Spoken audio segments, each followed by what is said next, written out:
आपको बताएं कि इमरान खान की कॉल पर लॉन्ग मार्च का दोबारा आगाज़ हो गया है। वजीराबाद हमले के बाद, कातलाना हमले के बाद जहां रुका था वहीं से लॉन्ग मार्च शुरू हुआ है। जमान पार्क पे इस वक्त हमारे नुमाइंदे खुर्रम मलिक मौजूद हैं, उनसे लेटेस्ट अपडेट्स लेते हैं कि आज का क्या शेड्यूल है। जी खुर्रम, अपडेट कीजिएगा।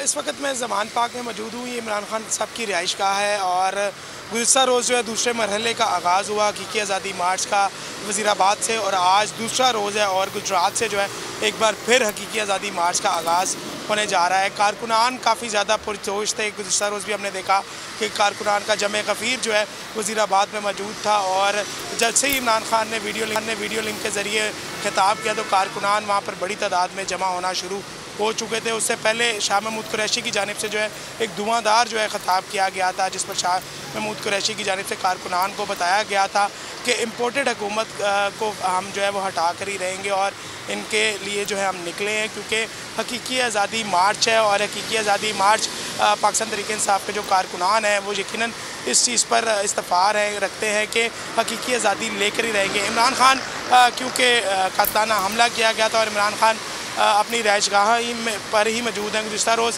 इमरान खान साहब के बरतानिया से साहबजादे भी आए हैं जो कि जिन्होंने इयादत की, मुलाकात की। हम आपके पास वापस आएंगे, आपसे अपडेट्स लेते रहेंगे। इस वक्त हमें ज्वाइन किया है PTI की सीनियर रहनुमा Shandana Gulzar. Thank you so very much Shandana for giving us your time.